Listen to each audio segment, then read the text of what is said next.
آپ کے سامنے کروں گا۔ اللہ تبارک و تعالی سے دعا ہے کہ ہمیں جنت میں لے جانے والے اعمال پر عمل کرنے کی توفیق عطا فرمائے۔ اللہ کے نبی صلی اللہ علیہ وسلم نے فرمایا، من قال لا الہ الا اللہ مخلصا دخل الجنہ، کہ جس نے یہ کہا کہ اللہ کے سوا کوئی معبود نہیں، اللہ حقیقی معبود ہے، وہ جنت میں داخل ہوا۔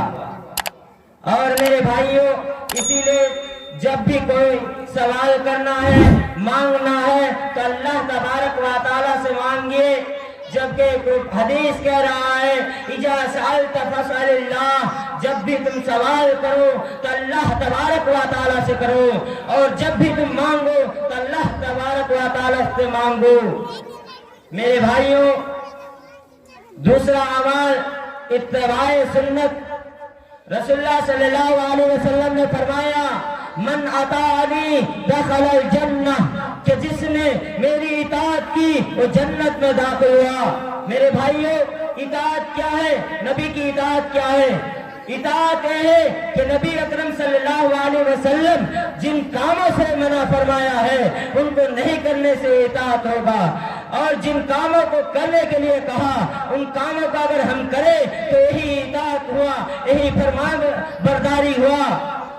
ہم اور آپ کس طرح نبی کی اتباع سنت کو مانتے ہیں اور صحابہ کرام کس طرح مانتے تھے، ذرا صحابہ کی زندگی پر نظر ڈالیے۔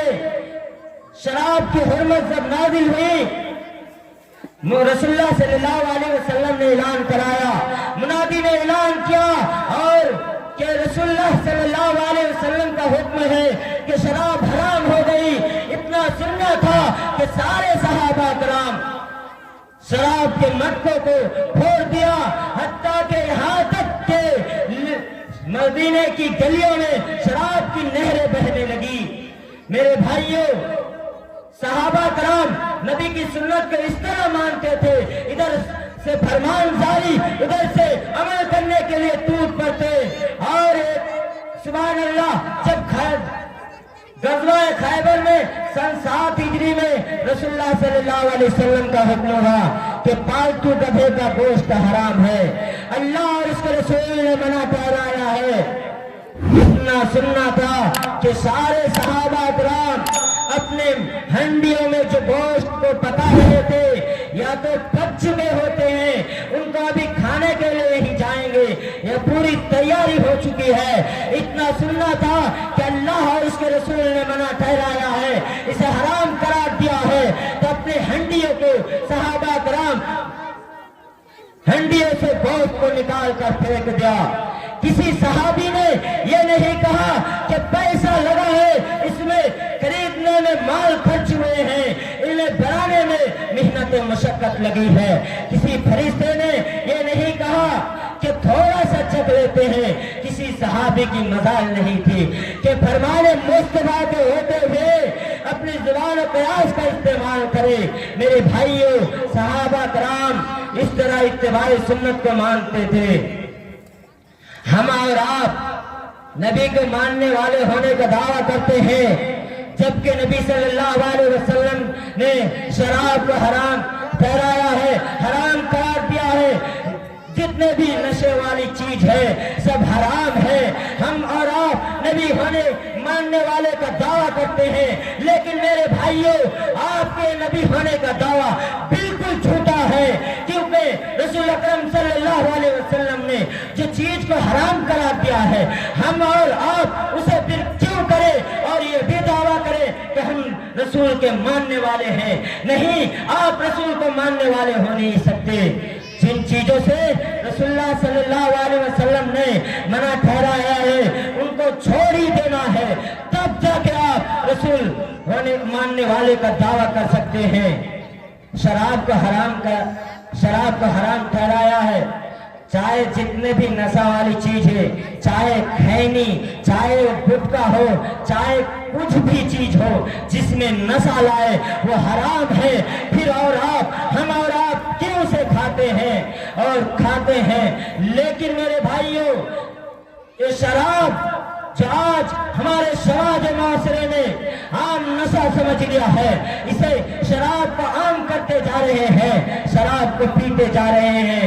میرے بھائیوں، حضرت عثمان بن عفان رضی اللہ عنہ بیان کرتے ہیں، اے لوگوں تم شراب سے بچو، ام الخبائث، یہ شراب تمام برائیوں کا جڑ ہے، یہ برائیوں کا جڑ ہے۔ کچھ لوگ کہیں گے کہ کیسی برائیوں کا جڑ ہے، وہ پی کے رہ جاتا ہے، لیکن نہیں میرے بھائیوں، حضرت عثمان بن عفان بیان کرتے ہیں کہ تم سے پہلے لوگوں میں سے ایک عبادات گزار آدمی تھا جو لوگوں سے الگ تھلگ رہتا تھا۔ اس آدمی پر ایک عورت عاشق ہو گئی اور اس نے ایک اور اپنے لونڈی کو بھیجا کہ جاؤ اس آدمی کو بلا کر لاؤ، اس آدمی سے کہنا کہ جاؤ کہنا کہ آپ کے ایک گواہی میں ضروری ہے۔ وہ لونڈی اس آدمی کو بلا کر لاتے ہیں اور جیسے ہی وہ بلا کر لاتے ہیں گھر میں گھستے ہی دروازہ بند کر دیا جاتا ہے، جیسے وہ اندر جاتا ادھر دروازہ بند کر دیا جاتا۔ آخر وہ لونڈی ایک کمرے میں گھس گئی اور وہ آدمی دیکھا اس کمرے میں ایک خوبصورت حسین و جمیل عورت بیٹھی تھی، اس کے پاس ایک شراب کی بڑی سی بوتل رکھی تھی اور اس کے پاس ایک لڑکا کھڑا تھا۔ اس نے اور گھستے ہی اس عورت نے اس آدمی سے کہنے لگے کہ خدا کی قسم میں نے تمہیں نہ تو کوئی گواہی وغیرہ کے لیے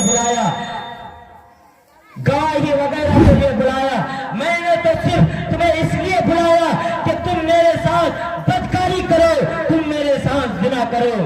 میرے بھائیوں، آخر میں اللہ تبارک و تعالی سے دعا ہے کہ ہم کو نشہ والی چیزوں سے بچائے، اور ان جو شراب ایک خطرناک نشہ ہے، خاص کر کے جتنے بھی نشہ والی چیز ہے، ہمیں اسے اللہ تبارک و تعالی سے دعا ہے کہ ہمیں اس میں بچنے کی توفیق عطا فرمائے۔